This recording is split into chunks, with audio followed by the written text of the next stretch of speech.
Recall expands to include 7 million pounds of deli Nearly meat. 150 sick in salmonella outbreak affecting 11 coli countries. outbreak in the U.S. kills 10 and sickens hundreds.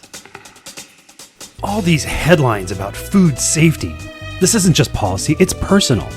Behind every recall, every outbreak, and every regulation, there's someone whose life was permanently changed or lost. I know that because I am one of them. Welcome to Confessions of a Food Safety A-Hole. I'm Gennette Zimmer. And I'm Dr. Darin Detwiler, former submarine guy, longtime food safety advocate, author, and someone who's been speaking up for over 3.5 decades, even when it wasn't easy or popular. This isn't your average food safety podcast.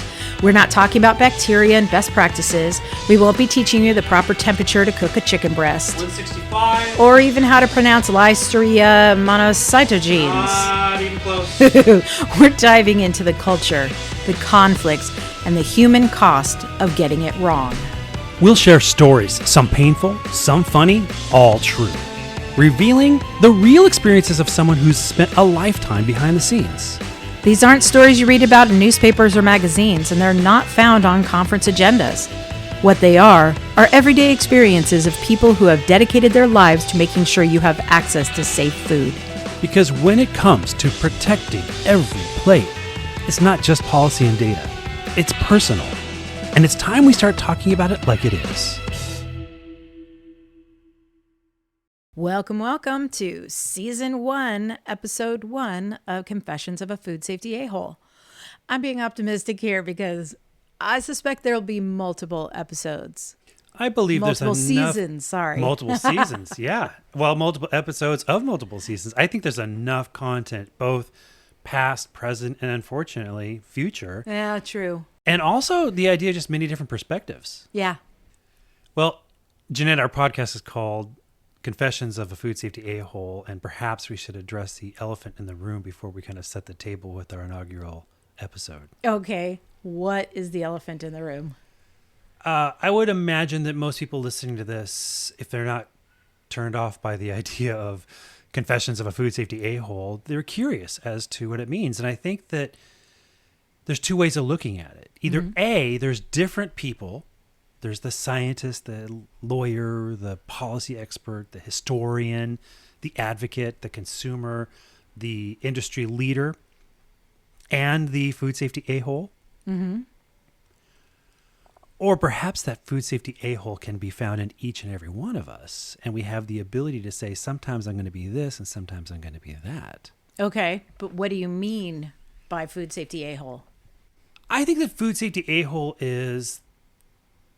when I'm wearing that hat, when I'm becoming that persona, it is when I want someone to truly understand what needs to be done right now. They need to understand the true burden of disease. They need to understand that I know this is the way you've been told to do it, or this is the way we've, quote unquote, always done it. But there's a problem here. There's a cross-contamination. There's a improperly cooked piece of food, whatever it is there. Sometimes people don't get it. Some people literally are on, this is the way I've always done it, and I'm acting like I'm on autopilot, and there needs to be a little bit of that wake-up call in terms of, you need to listen to this, and this is why. So it's about calling people out when you're seeing lapses in... It's a little bit of accountability and a little bit of that, here's an educational moment. Here's an opportunity to learn something, and if I don't say something, then I'm equally wrong as how I might be perceived as being wrong for having said something. Okay, so here's the next question, which is, you called somebody out. How many times have you been called an a-hole? More than I can count. More than I can count. I've literally been shown the door. I've been handed off to other people. I've gotten that look. And I know that you've seen that look. I know that you've been there at a restaurant 100%. or at a store with me, and you've kind of been trapped next to me saying something, pointing something out, and I've been the recipient of that exasperation or that look of, Right. I don't care. I'm not paid enough to care, or who are you, quote unquote, the a-hole, right? To tell me this. And yet, from our perspective, you're not being arrogant or Mr. Know-it-all or even trying to be an a-hole. You're just trying to hold accountable to their lapse in judgment, their failure. Do you remember that time we were in Atlanta at a restaurant and I noticed there was something that our waitress was doing that was very not food safe? Mm-hmm. And I didn't want to get her in trouble. I didn't want to make her feel uncomfortable. I simply went to, I excused myself because we were also with some other people. And I excused myself and I went to a manager and said, hey, here's this issue. And I'm not trying to, make a scene or whatever, but I want this to be pointed out. And then that manager was like, hey, this person's saying that you did it wrong. I was like, I was not trying to make someone uncomfortable or to get them in trouble. This needed to be changed. And I was trying to be delicate. Right. But no matter what, sometimes you can't control the response that they're going to have when you choose to speak up, and that's the risk that you take. Yeah, but if we choose not to speak up, right, then if someone is harmed, then I'm the wrong kind of a-hole. Mm-hmm. I'm the a-hole that does exactly what I told myself I would never do over 3 decades ago, mm-hmm. which was to say nothing, to have this knowledge, to have an ability to, whether it's a huge audience or an audience of one, to say, this is the proper temperature or the proper way to prevent cross-contamination or whatever it is. Right. Because what you are doing is wrong and it's not going to help people in the long run. Right. Okay. So sometimes you have to be this person who says, I'm going to do this even if I'm going to be perceived as the food safety a-hole. Right. Right. I don't set out to be the food safety a-hole. But I think sometimes I know that my actions are going to be perceived that way. You just want to enjoy your meal. I do. And there are times it's kind of funny. Well, we'll give you a free meal. No, how about you make it a safe meal? Yeah, exactly. There was that time in Nashville. Right. It's like, okay, you're arguing that it's okay and you're going to give me a free meal, but how about you just reheat this or cook it properly and give it back to me? I'm not in a hurry. I will wait until it's properly cooked. Aside from the fact that A, we don't live in that town, and B, we're probably never going to go back to that restaurant. So, we never will. But I think it's funny that someone can say, oh, I messed up and here's a coupon for a free meal the next time you come by. Right. I'm not going to come by because you think that's a solution as opposed to resolving the issue. Right. Right. I mean, think about it. Is a whistleblower in the airline industry or something like that, are they the a-hole? Right? The idea of, no, this airplane's going to fall out of the ground unless we fix this engine part or whatever it is, right? Right. No, they're considered to be a hero, a whistleblower, an industry insider with knowledge that could literally save people's lives. Mm-hmm. And yet, food, when you see some of these things, and believe me, I have seen things. We've all seen things. Mm-hmm. In fact, do you remember that time I was at a conference and I asked everyone, if you've ever seen anything, raise your hand, and everyone raised their hand. Oh, yeah. But not only did everyone raise your hand, but then when you ask them to share stories, some of the stuff that they said was like set my teeth on edge because it was pretty gross, some of the stuff that they've encountered. Yeah. And you get a chuckle, but you know that when that was brought to that store owner or that restaurant owner's attention, they were perceived as the, I'm using air quotes here, my fingers, food safety a-hole. Yeah. Yeah, exactly. I think this happens a lot more. And I think that I embrace it. I know other people do, but I also know that there's some people. I was at a conference where I asked that question, have you ever seen something? Mm-hmm. I followed that up with, okay, but put your hand down if you didn't say anything. And a lot of hands went down. A lot of hands were lowered at that point. Yeah. I think that, you know, we're afraid sometimes to say some things. And I know that you have probably thought, I want to come back to this restaurant. If he says something, they're not going to let us back. No, I don't think that's what I'm like upset about or weirded out about. It's just being somebody who avoids conflict wherever I can. It's just something that makes me a little uncomfortable, but I also have learned to recognize that it's an important thing for you to be doing anyway, you know. I mean, that kind of leads us into, tell me about the reasons that you are not conflict averse like I am, why you are willing to open your mouth and say something, even when you are taking the risk that it's somebody's going to not like what you have to say. Well, if you're listening to this podcast and you don't know who I am, or maybe you've heard about me a little bit, you've probably heard about my experiences as I told them on the Netflix Emmy award-winning documentary Poisoned. You might have seen me on stage or read something that I wrote or saw me on television or read something about me that someone else wrote. But back in 1993, the vast majority of people had never even heard of the word E. coli. Mm-hmm. In the early 90s, we were not thinking about food safety. If anyone was talking about food safety, it was usually because someone had made them read or told them something about that book from 1906, The Jungle by Upton Sinclair, Right. which everyone seems to know, but so few have actually read it. All of a sudden, we were in a major shift in many different areas. We are eating at fast food restaurants a lot more. We're also at the beginning of our 24-hour news cycle with television news and cable television news. We're about, in 1993, we are about to start with the internet and social media and having information at our fingertips.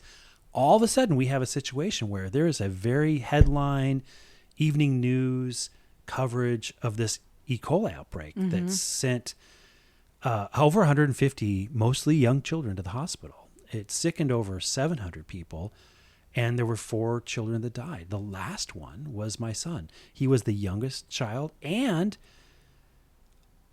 he didn't even eat the food that got him sick.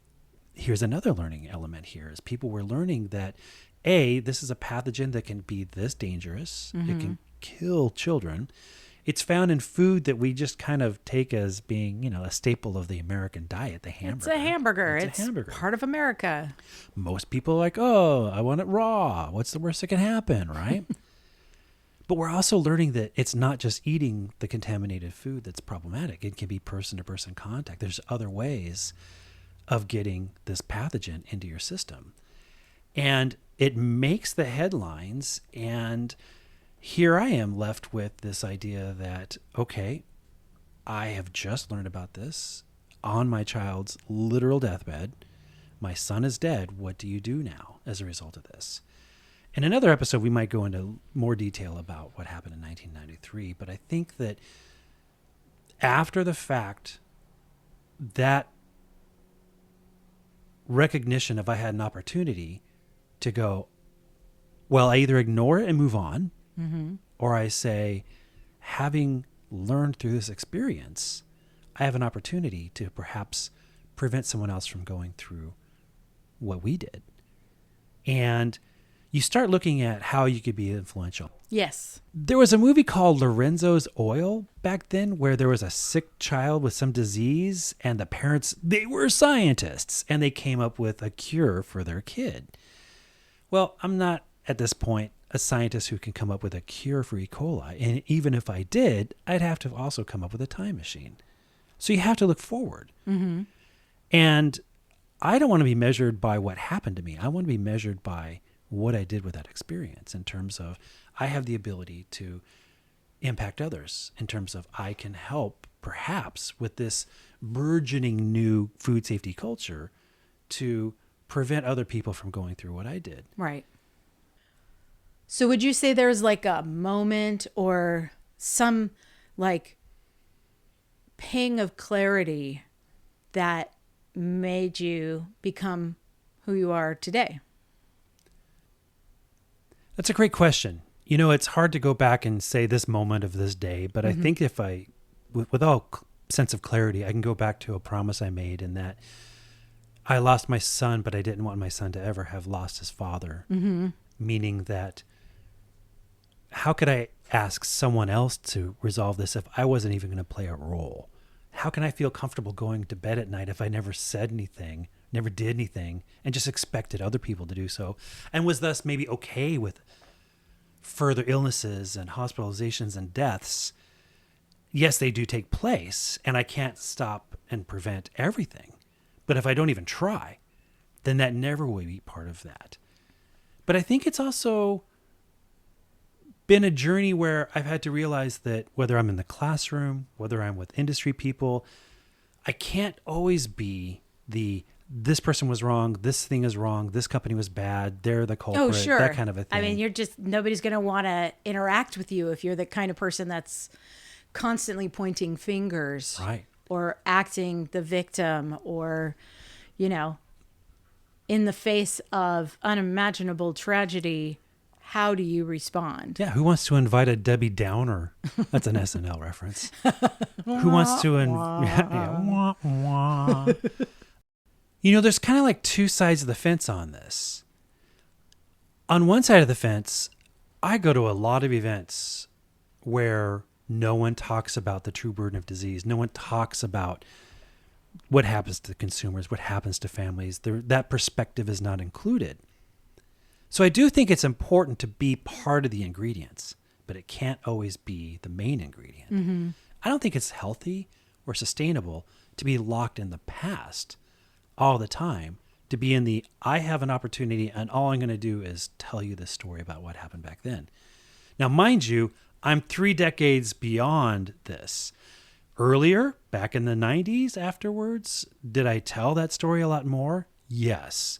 But over time, you start to tell additional stories. I hear other family stories and they want me to tell their story. I hear other elements, but I also hear good stories of great people, great leaders, great companies, great solutions, great tools, great resources.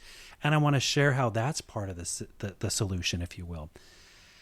And you also, here's another thing I noticed along the way.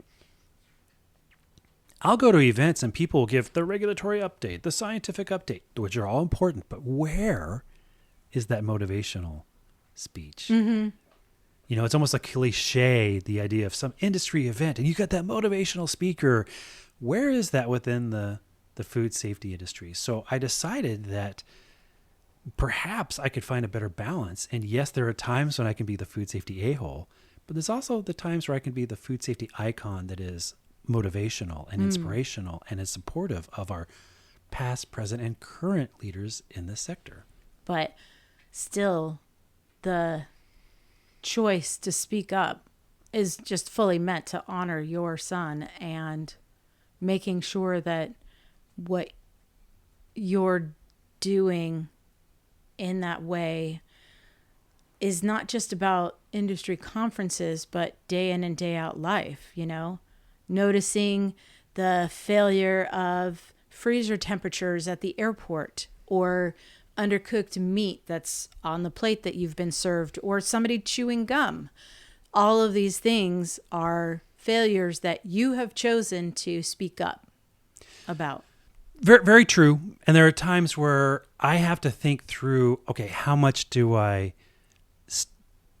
say? How much information do I put into this, right? And sometimes it is not a time issue, it's a audience issue. There are many times where I don't need everyone to know my backstory. I don't need people to understand, here's my credentials, here's my last 3 decades or whatever. I'll just say, hey, I know that your corporate policy would say you don't do this, or that you got to do this, or I know that this is something that you probably haven't taught, and let's do this. Or in the case of the airport thing, why are you allowing this to be in the red? It's clearly in the red. That's one of the ones where I could easily point to something and show the needle is in the red. Right. I don't have to convince it. I just have to ask them, why are you letting it stay there? Right. And I look at it like this. I don't have to evoke my son's name or tell his story to be a father to him. Mm-hmm. To be that person for my family, to be that person for my community, to be whatever group you want to look at, right?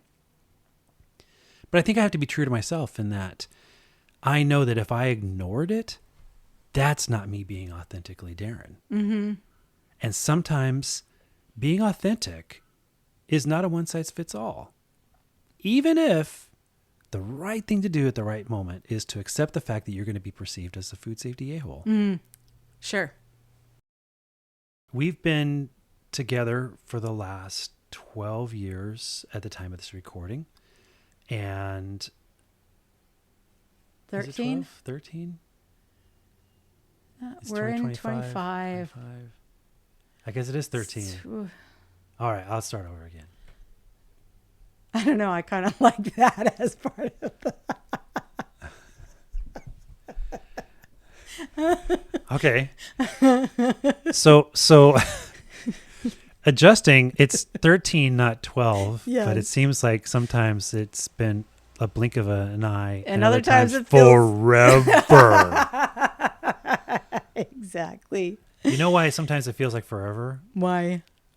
Here's probably a bit of an eye-opener for most people that they may know us, but they don't know the fact that we actually knew each other in high school. Yeah. We've known each other since 1985. 85? But or 4? No, you're right. 84. See, now I'm right. I know. Time numbers. It seems like forever. Happens when you get old. Dates are irrelevant. But yeah, I moved to Moore Park in 1984. And I moved in the year before that. Yep. And we were high school classmates and did a lot of the same stuff. We both did drama. We both did band and drill team. We were in some photos together, I hear. There's 3 or 4. We have a running joke about our photos being in photos together. In fact, we were just recently at a memorial for our high school drama teacher. And there was a photo of us, quote unquote, together that he always talks about. And I'm literally on one side of the photo and he's on the complete opposite side. We're like playing the role of bookends. Yes. Photo bookends. we need to be more like the salt and pepper shaker that are next to each other, but no, we're the bookends. Right. Exactly. So we knew each other in high school and we, again, did a lot of the same stuff. Now, when we started talking, right before we started dating. Yes. You not only remember me from high school, but you knew a little bit about what had happened the decade. Yes, I knew. I knew it had two. happened. You know, everybody talked about it, so it was definitely one of those. You know, just like, can you believe this thing happened? So I was aware of it, and I remember seeing you at our 10-year high school reunion, and you were still deep in grief. Yeah, I remember that. From during that period of time. I remember that, like, that was a period of time when I was putting on that was 3 years later. Mm-hmm. And I was still putting on a big facade, a mask of, I'm okay, this is normal. Yeah, exactly. But, you know, anybody who actually took a moment to observe you could tell that you were still deeply, deeply grieving about your loss. But we didn't talk again for, 15 years or so? Yeah, it was like 15 years after that we finally spoke again. So 15, 16, something like that. But numbers. Again, time. Forever. And, one doesn't say, hi, hey, remember me from high school? And by the way, the news coverage of me having lost a kid. You don't start off a conversation with that. Or, well, no. I do sometimes in my line of work, but not in that situation. Yeah. And I remember kind of avoiding that issue a little bit. There were other things for us to talk about. Oh, when we first started talking again in 2012. Yes. Well, let me ask you, what was your first recollection of me being this food safety a-hole? Well, so we'd been dating for a short period of time at that point officially, and you had come to visit me when I was living in DC, and I was in the process of reconnecting with a friend that we kind of had a falling out for a couple of years. We hadn't really spoken and stuff, but she was somebody who had always been important to me, so I really wanted to see her and introduce you to her. And so we ended up getting together at was kind of a pub, Mexican restaurant, something like that I think I remember it, yeah. In Alexandria. She was living in Arlington at the time, and so she had picked this restaurant in Alexandria, and it was like super awkward because, again, we had not spoken in years, and we're just at this point trying to feel out whether or not we'd be friends. And then all of a sudden you disappeared. Yeah, well, I was trying to give you some space. I mean, I was there for a bit, eye candy. Yes. I was there for a bit. Yep. And then I'm like, I need to give them some space because I thought maybe I was, taking away some of your attention. Sure. Or you were not going to go somewhere you wanted to go in a conversation with her because I was there next to you. Right. So yeah, I excused myself. I remember that. And then Right. their restroom was like down the hall, way down the hall. Right. Past the kitchen, which was mistake number one. So from my perspective, you like got up and left for a little bit, and then you were gone for a really long time, to the point when both of us were like, what happened to, where did he go? What happened? So now your turn. You walked that long eternal hallway to the restroom, and what did you see? Yeah. It's weird because I can remember it like it was yesterday. First off, I saw pots and pans on the floor in a closet, if you will. Under And we an had electrical finished panel. eating, by the way. Yes, we had. We eaten. had finished We had eating. There were backpacks and coats next to pots and pans. Oh, and an open bucket of tortilla chips. That's what I remember you telling on the me floor. about. And the next door was the door to the outside that says not to be propped open. And it, of course, was propped open. And you could see the little rat trap outside. Yeah. And the trash can. Ugh. And then I came back in and I was just trying to kind of point it out to someone. Hey, look what I'm seeing here. And there was a guy at a salad prep area. And he's there with his drink, and his drink's unlidded. And he's just drinking and putting it down, and then he's making all this salad stuff. He's not wearing gloves. He's not washing his hands. And it got to the point where I wasn't going to say anything, but in my mental checklist, it's like how many, error, how many check marks? What's the minimum amount of check marks before I'm like, I gotta say something? So what's the threshold? And I brought it up to their attention now. I'm like, who's in charge? And I was trying to, kind of explain this.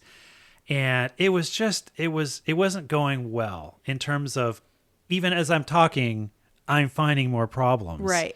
And this guy was like, oh, I'm in charge. Blah, blah. I'm like, well, if you're in charge, then right. Be proud of your company. You have awards when you first walk into the restaurant, written up by this magazine, all these awards. But you come back here and you find all this, you got to kind of wonder. Because these are all easy solves, right. easy solutions to take right. care of. But it's starting to really kind of add up to, do you even care? Right. And that's also when I was kind of in the you're in one of two modes. You either don't know or you don't care. Right. So yes, I was the food safety a-hole in that situation. And then I come back to the table. We're like, where? And you're where like, did what you were you go?" doing? Where were you? And that was that moment where it's like, do I tell them? They're right. Or right. do I kind of, nothing. But Right. then I look guilty of having been hiding in the back or something like that. No, and then you did tell us about what you saw. Actually, you didn't tell me everything that you saw, but you did tell me about the open bucket of chips on the floor. Because we had just had nachos. Right, we just had nachos. I was like, oh, gross. But I think it was at that moment in time when I just kind of recognized, okay, I'm going to have to readjust my perception of what speaking up is and what it's about and when it absolutely needs to happen, because it's going to make me uncomfortable. I am a, as I mentioned, a conflict averse person. So speaking up has never been my MO, and dating somebody, committing myself to somebody who they're willing to speak up. It's not my job to hold them back from that. And so me having to do a complete adjustment of recognizing that I may end up being perceived as the a-hole by proxy. Oh my God. There's a good acronym waiting for a bumper sticker or something like that. Yes, exactly. Now, I think it's important to point out that I'm not like super confrontational. No. I'm not like yelling and but swearing. you will speak up. I will speak up, and it is perceived. Yes, and that's the thing is it depends on how defensive they get as to whether or not it comes off as being an a-hole. And I think that's also a really key point, is being a food safety a-hole is not always because you're being an a-hole. It's also about how defensive they get and how they respond to what you are saying and pointing out to them. And I also think that part of the reason why I've learned to accept it is because it's definitely given us like food for thought, pun intended, about should we even ever eat at this place again? Now, this place in Alexandria, we were never going to eat at again, whether or not there were the issues or not, because I didn't live in Alexandria or near Alexandria. So that wasn't really a thing. But I do think that there are a lot of times when how they respond will also inform whether or not we're ever planning on going back again. You know? Well, that's a big thing, right? If there's an issue and you're pointing it out to them and they're like, oh, we will resolve this issue, I'll be, I'll give them props. Mm-hmm. I'm thankful. I will validate the fact that, hey, thank you that you took care of those issues. Mm-hmm. But sometimes when they're like, yeah, that's the way it is. Yeah. Get over it. Yeah. You can go somewhere else. Don't give me excuses. Yeah. Before you finish that thought, I do have to mention to whoever might actually be listening that, I talked about my having to adjust my mental to accept that, if you see something, you're going to say something, and that is fine, totally fine. I'm not going to quash that. At the same time, I do take strategies to mitigate. For example, sometimes I make sure his back, if the kitchen is an open window or you can see into the kitchen, his back is to the open window or the kitchen, so that, again, if we are having dinner with friends, maybe not having them be a part of this experience is a good thing. So I just wanted to... We have gone out with people and I have not said anything to people at a restaurant. No, that's true. That's true. But there are See, times... I thought you were going to take it in a different direction. Okay. Like, to anyone out there who decides, hey, let's go out with the Detwilers, I promise you I will keep him on a short leash and he will be on his best behavior.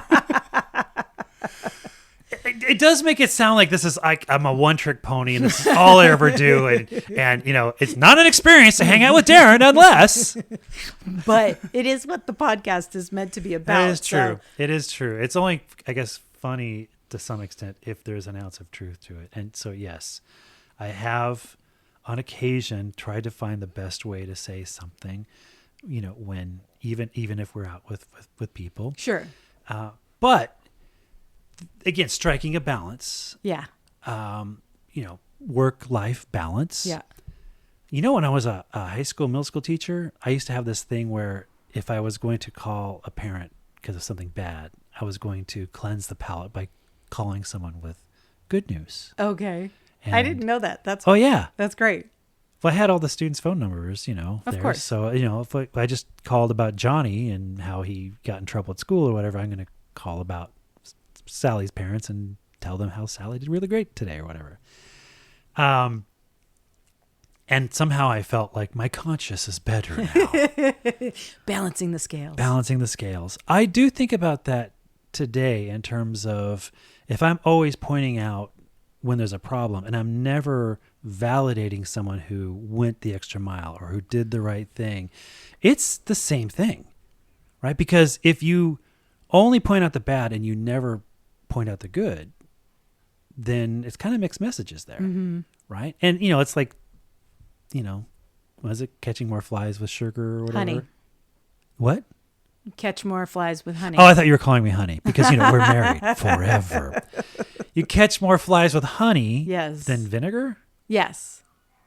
Yes. There you go. That, I believe, is the actual phrase. You catch more flies with honey than vinegar. Didn't we try that at one of our old houses one time? We put little lids with honey out there to see if we could catch all the flies. The little fruit flies that were hanging around. Oh, that was when we stayed at my friend's house. That was on Martha's Vineyard. It was a plan. We tried to execute that. I don't really know if it worked. The house had been empty for a while because they were at their other house, and we got there and there were fruit flies free. So we had to come up with a strategy. This is why I like the internet, because then you can text, how do you get rid of fruit flies? And then we go to the little store and we're like, we need this. Why? Oh, no reason. Anyway, we digress. Yes, we digress. So anyway, the point is, it's the same kind of thing. We have to validate the good. Just like if no one's pointing out when something's wrong, it's as if, and then you pay for your dinner at the end of the night. Yeah. It's kind of like voting with your money. Right. I saw this. I know it's wrong, but I'll give you money anyway. Continue doing what you're doing. That's validating the wrong thing. Mm-hmm. So how do we counteract that? Well, you do point certain things out, but you can also be the person who points out when, hey, thank you for replacing that, or thank you for going back and cleaning that again, or thank you for doing whatever it is that they do. That's going to be beneficial to the situation, have an equally as important impact, but perhaps not doing something that could be perceived as, that guy's a food safety a-hole. Right. You know, I think that most people are just trying to, do their job.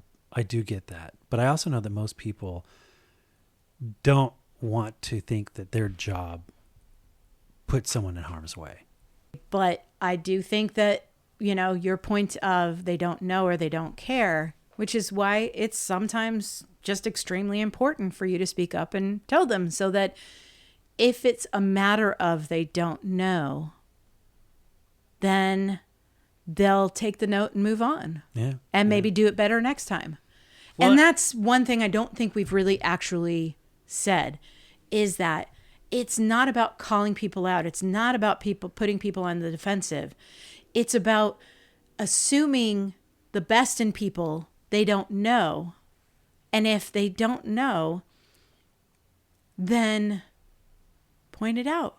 Let them know. Because then you've now given them an opportunity to make a change for the better. You're not assuming that they don't care. Their response tells you whether or not it was a don't know or don't care. Yeah, and I've come to accept the fact that just because I said something doesn't mean that everything's fixed. Mm-hmm. It doesn't mean that someone truly gets the outcomes and the goals and the benchmarks or targets to the goals or whatever in terms of how this makes an impact. But I think that, again, I have to be true to myself. And I know that if I don't feel comfortable with saying something, and if I don't say something, then what does that mean? I'm saying that I'm going to leave it to someone else to either take action or to be impacted because I didn't do it. Right. And how can I ask someone to be a fellow food safety a-hole if I'm not willing to be one myself? Right. I think that's what people have come to expect from me. Sure. Yeah. So if you're still hanging out, listening to us chat with each other and haven't hit stop on the podcast, let's talk a little bit about what can people expect going forward. This is our inaugural episode, and we just wanted to introduce people to ourselves and tell bits and pieces of a story, but what can people expect? I have to say, there are some things I'm predicting. I know there's going to be some eye-opening observations, some eye-opening encounters, some examples of good and of bad. And I know that there's going to be some attempts by me, at least, to shine light on some very positive moments and things that I think are motivational to me and that I hope will be motivational to others. But, last week I talked about connecting to my submarine experience for the first time in front of an audience, connecting it to food safety. Mm-hmm. And what amazes me is, A, I didn't get thrown out, but B, that there are so many more stories that I have not told or I have not told in a very long time. And yeah, some of them are gut wrenching and some of them are roll on the floor, laugh out loud kind of experiences. And I know that other people have had hilarious experiences or eye-opening, earth-shattering revelations. And I'd like to hear from some other people in terms of, the story that they think needs to be shared, Yeah. or their feedback, like, oh my God, you did that thing. I did the same exact thing. And let me tell you how it didn't work out for me, or let me tell you how it was completely different. Right. I think we did a really good job at the beginning, talking kind of like what this is not about. But what's amazing is that what it is this bigger idea of culture.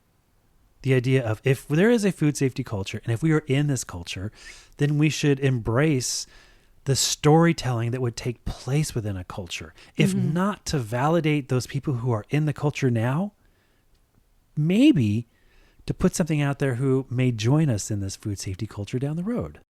Darin and I have a thing that we do where we have a notebook in the car. We do. Because for some reason, when we're driving, we're much more relaxed and can generate just ideas off the top of our head. And we were missing out on a lot of them. So, You know what else we miss out on? What? The exit. It's also How is it that we true. get to the most important or engaging part of the conversation right as we go, I think we just passed our exit? Every time. 5 miles ago. Yeah, which is not usually that bad, except if you're trying to get to Portland, Maine, and you end up in Gloucester. It takes a long time to get back to the main road if It's you true. have no idea where it is. That's an East Anyway. Coast, a New England reference there. Yes. New England reference. Anyway, That being said, though, we've ended up accidentally in Gloucester far too many times. it's so true. It's sadly true. Anyway, I also think that when looking at this and trying to keep it light, right? We're trying to keep it light for the culture, for the people who are engaged in the work around food safety. I think it's important to note that this is never meant to be construed as undermining or belittling or making fun of the very serious nature of this. But again, there has to be balance, right? If we're going to attract people to this field and if we're going to maintain people who are very healthy and sustainable in their work in terms of being that food safety superhero day in and day out, every shift, every product, every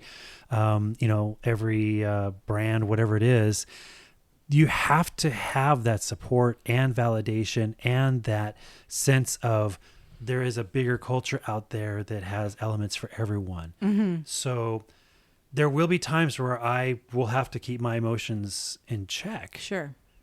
In terms of a very eye-opening or a very emotional story, but there'll also be times where I am thinking about something that was very funny, but inside I'm like, it only is funny if you look at it from this lens. Well, I think Sometimes other lens might not see it as funny, right. but I'm not trying to make fun of the situation. I'm looking at the funny observations that happen when you're in this culture. Sure, but it's also the humor often comes from the absurdity of this, even with the seriousness of the issue, there's something so absurd about it that it's humorous.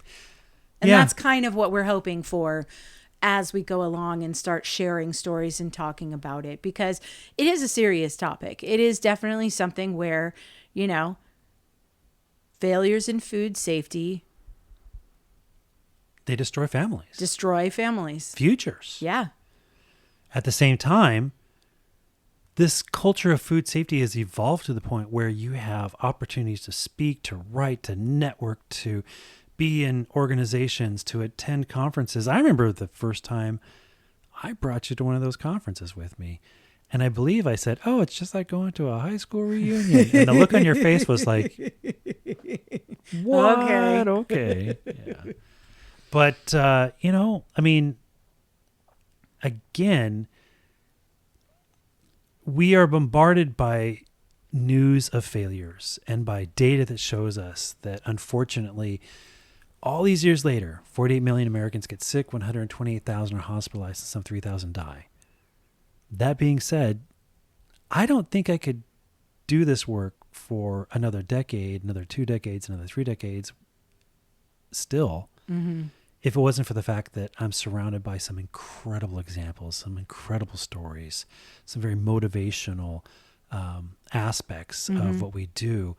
It's not all the squeaky wheel or the bad actor or the horrible story or the horrible report. Sometimes mixed in between some of those elements are some incredible stories that I think need to be shared. Absolutely. Absolutely. Oh, you know what part of our show is next? What? It's the outro. Okay. You know what the outro is? That means we're ending. Yeah, it's the opposite of intro. So, if you've ever felt like you're the only one in the room who really cares about food safety, or if you just want to hear what happens when people stop being polite and start getting real, this podcast is for you. Did you just steal the tagline for Real World? Real World? In the MTV show? Yeah. Well, welcome to the real world. Is that? That is the tagline, I think. Wow, how did I get inspired from that one? I don't know. All right. Why don't you go ahead and try that again? Okay. In the food system, consumers are protected by two distinct but equally critical forces. No. Professionals who enforce the rules and Nope. food safety. That's Law and Order. loopholes. Keep going. Dun, dun.